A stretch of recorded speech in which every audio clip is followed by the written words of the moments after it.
Tenemos unos minutos para preguntas a cualquiera de los tres exponentes. Doctor Beato. Conociendo la etiología, una prédica que significa la causa de las enfermedades, cuál es lo que está pasando y por qué. Tenemos que empezar la estrategia que hemos estado siguiendo, es la adecuada a ese sistema con esas características, o estamos utilizando una que hasta ahora no ha dado resultados.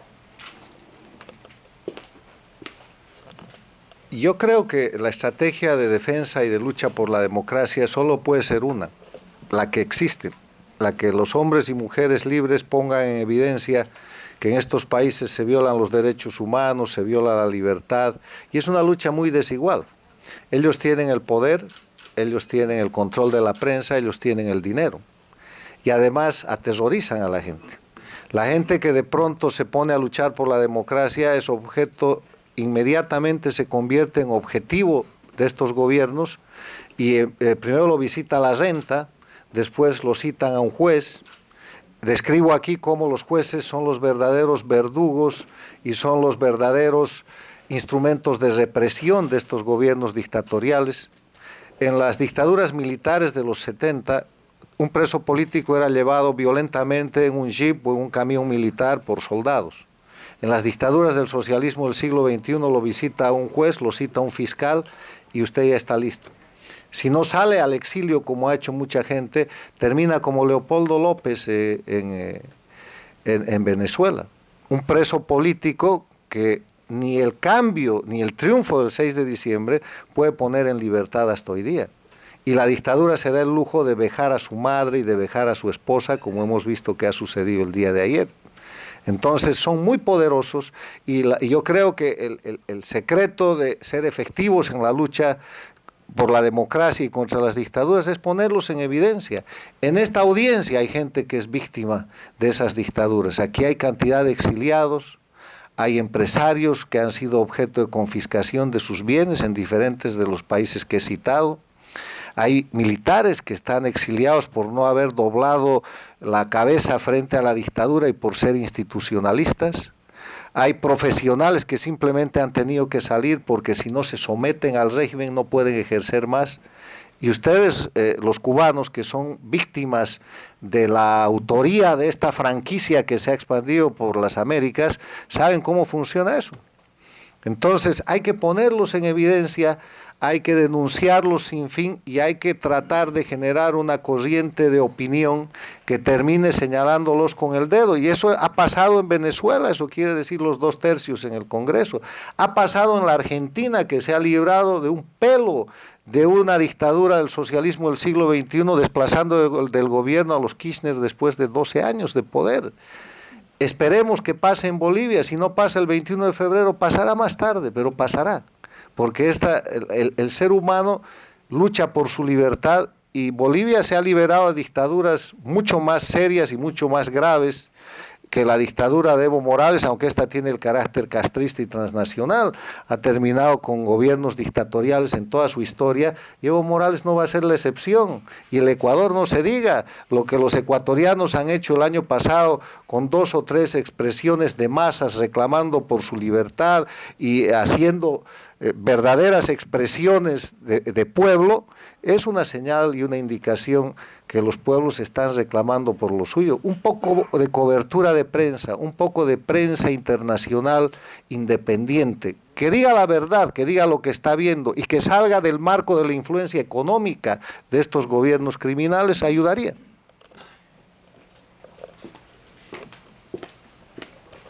¿Quieres el micrófono? No va a ser necesario, gracias. Doctor, suena interesante todo lo que habló, todo lo que hemos vivido. Como usted lo dijo en este foro, habemos gente de Venezuela, Bolivia, exilados, gente que perdió su patria, gente que conoce, porque por nuestra edad y por lo que vivimos, sabemos que esto es un mal que viene de algo que se llama el Foro de Sao Paulo. Esta gente siempre estuvo organizada y sigue organizada. Los Castro con Lula metieron en América todo esto y ahorita estamos a su merced. Le pregunto, y quizás suene delicado lo que le voy a preguntar. ¿por qué nosotros, aprovechando este momento que estamos viviendo, que estamos aquí, muchos de los cuales nos hemos conocido por esa misma característica que se llama el exilio, el pasar trabajo, porque en nuestros países no hay democracia, y venimos a un país donde tenemos libertad, democracia, y el sistema funciona? ¿No le parece, y creo que puede ser una idea por lo que he visto en el directorio y la gente que se ha agregado en el Inter-American Institute for Democracy, que es hora de que no solo intelectuales, sino políticos que han sufrido, profesionales del derecho que hemos sufrido, integremos a futuro, porque obviamente, y la doctora Rangel lo sabe, estos son periodos cíclicos y va a llegar un momento que va a haber la tendencia que se repita? ¿Por qué nosotros no irnos preparando para crear conciencia de este nivel, como lo hizo el Foro de Sao Paulo, que ahora funciona bajo el socialismo del siglo XXI, y nosotros poder educar e impedir que estas situaciones vuelvan a repetirse? Es una buena idea. Foro de Miami. Doctora Gracias. Rangel, Bueno, te Beatriz quiero Rangel. felicitar, el libro espectacular, pero es malísimo que lo diga porque yo estoy en la junta directiva, entonces se puede prestar a malas interpretaciones, pero realmente creo que el libro es un esfuerzo necesario, importante, y que crea un espacio para la reflexión de la gente que de verdad ha permanecido completamente inmutable ante todo lo que está pasando en América Latina. Pero yo te quería hacer una pregunta. Mi reflexión me lleva a que si América Latina, olvídate del Foro de Sao Paulo, porque yo no creo que esos tipos puedan ser más inteligentes que todo el resto de América Latina. Yo creo que aquí hay una falla estructural profunda, independientemente de que sí, Castro es un gran estratega, sí estuvo empecinado en crear una franquicia, venderla y esperó el momento apropiado, que era el momento en que el mundo parecía que se estuviese moviendo hacia un nuevo cuadro geopolítico para empujar su franquicia, es verdad, pero también eso no explica por qué países que habían tenido la experiencia de la democracia tan blandamente aceptaron el tema de Castro y se lo dejaron institucionalizar, porque tampoco la penetración fue igual en todos los países. Por ejemplo, Argentina no se dejó tocar la Constitución y por eso Argentina está haciendo un bounce back. Venezuela le abrió la puerta, le entregó las llaves, le dio le abrió la puerta de la recámara de la hija, una cosa insólita fue lo que pasó en Venezuela. En Ecuador un poquito menos, en Bolivia un poquito más, pero mi pregunta es, el rol de las élites latinoamericanas, porque aquí Castro podrá hacer todo lo malo del mundo, pero aparentemente las élites latinoamericanas no eran tan buenas. Y el otro tema es el andamiaje institucional que creamos, que viene de Felipe II y que nadie lo ha tocado nunca, y cuyo propósito no era que en nuestras naciones hubiera democracia, sino era garantizar la extracción económica y controlar a la población, porque el señor no era un demócrata. Entonces nosotros seguimos construyendo el rancho de la democracia sobre el castillo y la fortaleza de Felipe II, y por supuesto cuando viene el menor temblor, ¡pum!, el rancho se cae y el castillo continúa, porque es el que tiene las bases profundas y enraizadas. Entonces yo quiero oír tu respuesta a estos tres retos. Uno, calidad de las élites, y dos, don Felipe II y su herencia. Bueno, y a eso tendrías que agregar el tema cultural latinoamericano, ¿no? La formación cultural de América Latina, la herencia española y los pueblos originarios que no eran precisamente demócratas o los cuales se construyen nuestros países. Los pueblos originarios eran muy rudos, estaban muy lejos de un sistema democrático. Ahora, yo creo que tienes razón en todos esos elementos y te puedo contestar con dos conceptos. Primero, uno de Churchill que dice que la democracia es el peor sistema de todos los que ha inventado el ser humano, con excepción de todos los demás. La democracia es un proceso permanente de mejoramiento, no hay democracia perfecta. Y las democracias latinoamericanas han estado lejos de ser perfectas, con esos problemas que tú dices y otros problemas mucho más grandes. Poblaciones, por ejemplo, con verdaderas distancias económicas y de oportunidad que se fueron cerrando en democracia y que no se quieren reconocer. Y el segundo tema es un ejemplo de abogado. Tú sabes que mi primera formación es abogado. Y equivale a aquella defensa que hace una persona en un juicio donde su cliente es acusado de violación. Y dice, traigan a la víctima, mírenla, qué joven, qué simpática. Y ese día tenía la falda corta, súbase la falda, miren qué buena pierna. Y además esta niña estaba bien vestida, miren lo provocativa que es. Mi cliente, el violador, es una víctima. Eso no es aceptable. No es aceptable porque la democracia puede ser mala, puede estar desnuda, puede mostrar la pierna, puede tener mala burguesía, puede no tener buenos dirigentes, puede tener corrupción, pero no por eso la van a violar. El criminal es criminal. Estos señores violaron la democracia, están fuera de todo orden legal y moral porque violan diariamente los derechos humanos que son de contexto universal. Y quiero recordar que entre los derechos humanos, además de la vida, la libertad, el libre tránsito, está el derecho de propiedad, está la irretroactividad de la ley, está la garantía del debido proceso legal, que estos señores no los respetan nunca. Entonces, trabajemos para perfeccionar las democracias, pero yo no creo que un mea culpa de las víctimas ayude a recuperar la democracia. Es el señalamiento de los criminales, de los violadores, de los derrumbadores de la democracia, de los corruptos que hoy día gobiernan nuestros países, lo que tiene que llevarnos a recuperar un proceso de normalidad. ¿Me permites? No puedo resistir la tentación, ¿no? Vamos a ver, yo creo que una de las razones por las que esto ha sucedido, y Carlos mencionaba algo, es porque las élites previas a la llegada de estos regímenes al poder habían asumido como lema político: esto no puede suceder aquí. Y como esto no puede suceder aquí, podemos permitir que el sistema se erosione, podemos permitir que aumente la corrupción, podemos permitirnos no escuchar a sectores importantes de la sociedad, porque esto no puede suceder aquí. Ese comportamiento ciego, estúpido e irresponsable no solo se da al sur del Río Grande. Ha pasado en Grecia, ha pasado en España de manera, yo diría que muy desarrollada en los últimos 4 años, y el lema es: esto no puede suceder aquí. Es decir, las instituciones pueden venirse abajo, puede haber una corrupción que llegue hasta el jefe del Estado, etcétera, etcétera, pero esto nunca sucederá porque es imposible que suceda. Por supuesto, sucede. Y llegado un momento parece ser que puede suceder a uno y otro lado del Atlántico.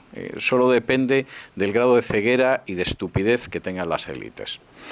La segunda cuestión a mí me parece muy importante, creo que es anterior a Felipe II, empieza con los Reyes Católicos. Es decir, el esquema político, psicológico, casi me atrevería a decir que económico y espiritual, que viene de la colonia española, es un sistema fundamentalmente de extracción, en el cual las élites no responden ante nadie, no tienen en absoluto una idea parecida a la supremacía de la ley, y además incluso se da la circunstancia de que lo normal es que aquel que tiene el poder reparta corruptamente el fruto de lo que se obtiene entre sus seguidores.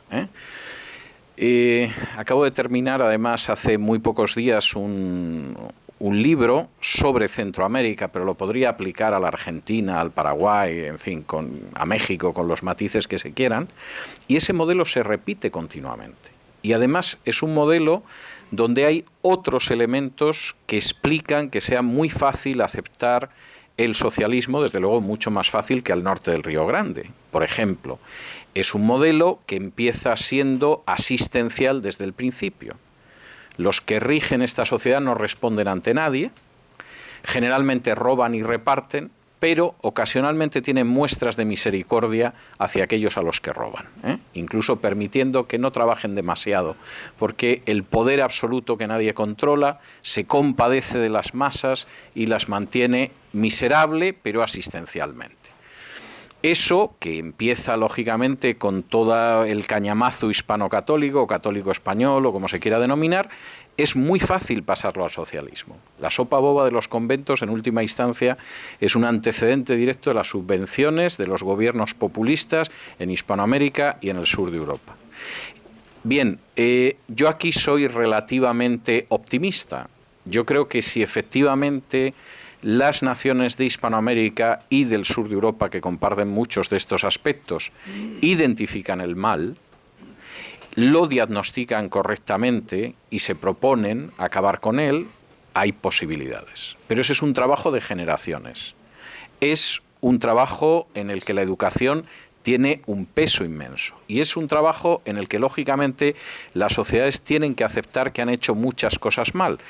Y como no existe unos cimientos para la construcción de la democracia, cada vez que levantamos la democracia, como no hay cimientos, cuando llegamos al piso tercero la democracia se desploma porque no tiene cimientos.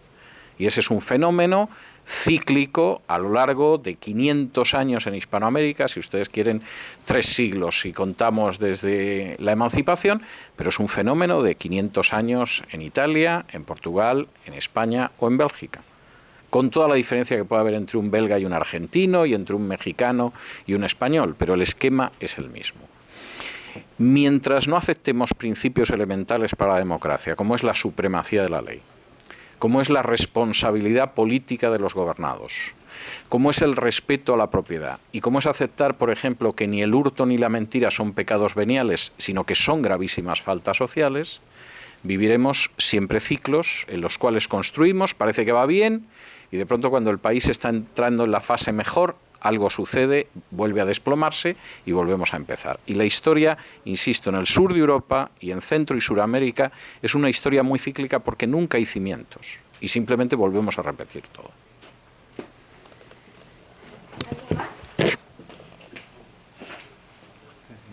¿Quiere el micrófono? No, estoy bien.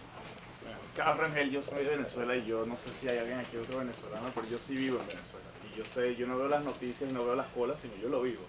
Y yo sé lo que es eso. Entonces, siento mucho las palabras que usted ha dicho. Pero yo quisiera preguntarle 2 cosas. La primera, usted ha hablado de los regímenes autocráticos que están naciendo o que han proliferado en América Latina, en Nicaragua, en Ecuador, en mi país, en Bolivia.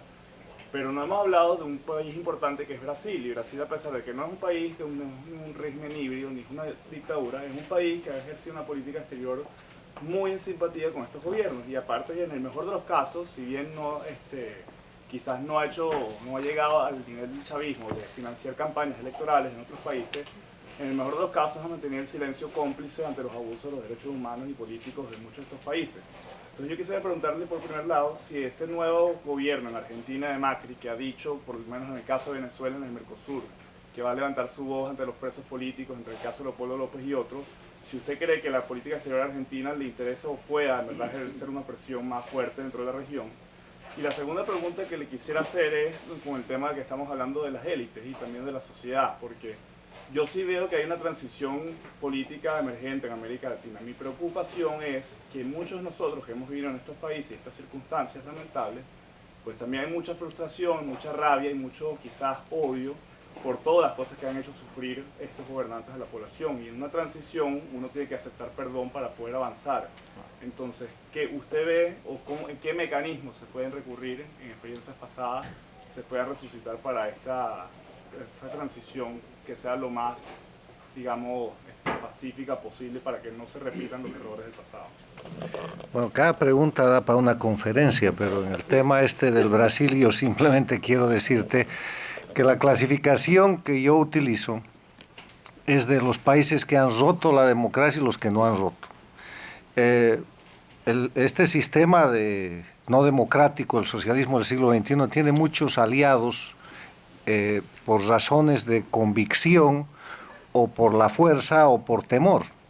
Te doy algunos de ellos. El Brasil, con los gobiernos del PT, del Partido de los Trabajadores, y sobre todo con la actual presidenta, es un brazo muy cercano al castrismo, porque en la época en que eran perseguidos por las dictaduras militares brasileras, ellos estaban refugiados en Cuba y están pagando una factura y tienen una proximidad sistémica más que ideológica. Ahora, hay que ver lo que han llevado en materia de corrupción y la inestabilidad interna que tienen por esa causa, pero no ha habido un gobierno, ni el de Lula ni el de Rousseff, que se anime a cambiar la constitución del Brasil, a prorrogarse en el poder, a cambiar el escudo como han hecho en Venezuela y poner el caballo mirando a la izquierda o a poner el reloj a girar al revés. O sea, sigue siendo una institucionalidad sostenible. Hay jueces en el Brasil que están llevando a juicio a los corruptos, Lula, sus hijos, abriendo una causa contra la gente del gobierno, de la oposición. Hay institucionalidad. La razón por la que la Argentina ha salido del problema de caer a ser un país más del socialismo del siglo XXI ha sido la prensa libre. Había un escollo de defensa de la prensa libre con el caso del Clarín. Había un escenario en el cual un notable periodista que se llama Jorge Lanata, seguido por otros periodistas, han luchado y han vencido y han revertido ese proceso. Eso no ha pasado en Venezuela, donde las élites creían que podían marearle la perdiz a Chávez y han terminado ellos dentro del tanque con el que iban a marear a la que tenía que ser su presa. O sea, han caído en su trampa. Eso no ha pasado en Bolivia, donde las élites, con tal de ganar dinero, se acomodan y es más importante el verde del dinero, son ecologistas, que los colores patrios, y han llegado a aceptar inclusive una segunda bandera nacional que se llama Huipala. O sea, hay niveles y niveles y el Brasil sigue siendo un país democrático, aunque el gobierno no te guste. El otro tema es la reconciliación. Eso tiene que verse en cada país. Depende de la forma, además, cómo haces el cambio. Porque yo no creo que el tema este de Venezuela esté resuelto, ni mucho menos. ¿Ya? Ahí está pensando en reconciliación el pueblo, la gente como tú, que quiere paz de una vez, que no quiere pelear. Y la estrategia del gobierno es una estrategia estalinista durísima, donde no van a ceder un milímetro. Y donde han tenido que aceptar la derrota el 6 de diciembre porque no les quedaba más, era muy grande. Pero en Bolivia, donde hoy día el no está ganando por 8 puntos, pueden hacer fraude. Pueden terminar ganando por 5 puntos, haciendo un fraude del 10 o del 12% y soportando el impacto y quedándose en el gobierno. Ya lo hicieron en Venezuela. El Maduro no ganó la elección a Capriles, le ganó Capriles la elección. Y sin embargo Maduro hizo el fraude, se quedó en el poder y el resto lo conoces. Entonces hay procesos que están siguiendo en curso y la transición depende de cada momento. En Bolivia las transiciones han sido muy drásticas. Han habido gobiernos dictatoriales que han tenido que entregar el poder inmediatamente a un gobierno democrático y han habido gobiernos democráticos que se han metido en una crisis económica y que han tenido que acortar su mandato. En mi país las transiciones son efectivas, diametrales, estamos acostumbrados a hacer leyes que cambien las cosas drásticamente, pero eso no puede no funcionar en Venezuela y puede no funcionar en países, la nueva Bolivia, la nueva Venezuela, donde este dogma del castrismo se ha encargado de dividir a la población. Han sustituido la confrontación de la lucha de clases por la lucha de todos contra todos. De regiones, de género, de generación, de los que tienen contra los que no tienen. La lucha de clases ha sido superada por una forma de confrontación múltiple que se aplica en cada país y que, por ejemplo, en mi país han inventado 36 nacionalidades. ¿Quieres decir algo? Sí, quería comentar muy brevemente lo de la reconciliación, porque para salir de procesos de una enorme erosión de las libertades, finalmente hay que llegar a algún tipo de reconciliación. Y el problema es que si esto no se hace bien, la historia de Hispanoamérica demuestra que la izquierda acaba apoderándose de esos procesos para colocar fuera de la decencia incluso aquellos a los que ha perseguido. Y hay ejemplos. Es decir, en Guatemala se ha conseguido que la reconciliación sea la persecución solo de uno de los lados de la guerra civil. El otro lado parece ser que pasó en medio de un halo de santidad durante décadas de muertes y atrocidades por los dos lados. En Argentina, evidentemente, las atrocidades solo se cometieron de un lado y del otro lado, por supuesto, no solamente no hubo atrocidades, sino que era gente heroica y esforzada por el pueblo. Es el caso en buena medida de Nicaragua, aunque ahí ha sido la cosa más templada, porque finalmente los sandinistas han regresado al poder. Es el caso de El Salvador. Entonces, si esos procesos, que seguramente son necesarios, porque todos los países tienen que restañar heridas de una manera o de otra, no se hacen adecuadamente, es decir, si lo que hay es una ceguera y se piensa que las cosas van a quedar así, lo que puede suceder es que al final uno de los dos lados acabe instrumentalizando la reconciliación y la convierte en un ariete contra el otro lado políticamente. Y eso, insisto, eso está pasando ahora mismo en media docena de países en Hispanoamérica. El mensaje tiene que ser que no va a haber impunidad. Y aunque eso los amarra más al poder, tiene que terminar deteriorándolos. No tienen dónde escapar, por eso son gobernantes indefinidos. La última pregunta se la vamos a dar a la señora. Una pregunta, esto es un comentario personal. No, yo creo que él me oye bien. Pero los otros Bueno, no. ¿verdad? Esto es un comentario personal y un reconocimiento que te quiero hacer a ti que creo que nunca se te había dado. Me conmovió muchísimo la dedicatoria a los indiferentes con las víctimas de las dictaduras, que les puede pasar a ellos también. Me acuerdo cuando tú fuiste de conferencista al Instituto Cultural Hispanoamericano, tú fuiste el primer politólogo y el primer analista político que hizo un mea culpa de otros países y de otros ciudadanos que nos decían que nosotros estábamos obsesos con el comunismo y que lo veíamos en todas partes. Y tú reconociste la indiferencia hacia las víctimas de la dictadura en aquel momento de Cuba. Así que nosotros los cubanos ese es mi sentimiento. No voy a hablar a nombre de los cubanos, sino a nombre mío como cubana exilada, que siempre te lo agradecí, que fuiste el primero que yo oí, analista político, que hizo mea culpa, que nunca nos habían prestado atención a las víctimas de la dictadura castrista. Eso es todo.